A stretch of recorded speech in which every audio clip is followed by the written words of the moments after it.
మనం ఇప్పుడు రాషిక్ Nagar road number 6/4లో ఉన్నాం.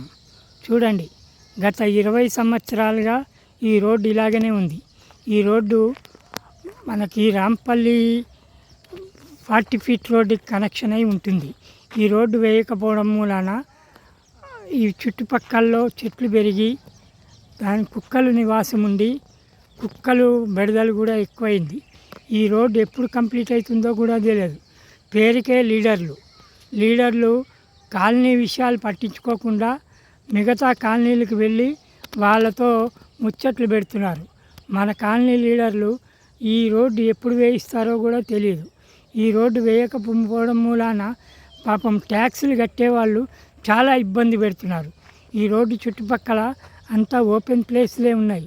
చూడండి, ప్రధానమంత్రి గారు స్వచ్ఛ భారత్ అని చెప్పి చేస్తారు, కానీ ఈ స్వచ్ఛ భారత్లో ఎంత చెత్తా చెదారం పేరుకుపోయిందో మీరే చూస్తూ ఉండండి. దీనివల్ల దోమలు, కుక్కల ఫ్యామిలీలు పెరుగుతున్నాయి. మరి మన కాలనీ నాయకులు ఏం చేస్తున్నారో కూడా అర్థం కాదు.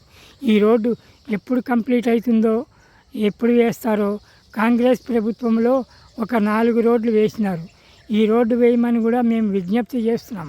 దీని గురించి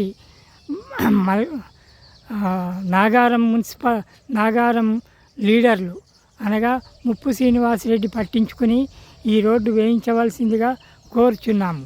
ఈ రోడ్డు వేయకపోతే ఈ రోడ్డు చుట్టుపక్కలున్న ఇళ్ళ వాళ్ళు నానా ఇబ్బందులు పడుతున్నారు. ఆ ఇబ్బందులు తీర్చమని మేము ముప్పు శ్రీనివాసరెడ్డి గారికి విన్నవించుకుంటున్నాము. ఈ రోడ్డు వేసిన యెడల ఆయన గారికి సదా కృతజ్ఞతలు తెలుపుతామని చెప్పి అనుకుంటున్నాము. కావున ఈ రోడ్డు మీద దృష్టి పెట్టి మన కాలనీ లీడర్లు, తర్వాత మిగతా అఖిలపక్ష లీడర్లు, మిగతా తదితరులు ఈ యొక్క రోడ్డు గురించి పట్టించుకోవాలని కోరుచున్నాము. ఈ రోడ్డు వేయకపోవడం మూలాన ఇంటి ట్యాక్సులు కట్టేవాళ్ళు నానా ఇబ్బందులు పడుతున్నారు. కావున దయచేసి ఈ రోడ్డుని వేయించవలసిందిగా ముప్పు శ్రీనివాసరెడ్డిని కోరుచున్నాము. ఇట్లు బాబురావు, హెచ్ఎం న్యూస్.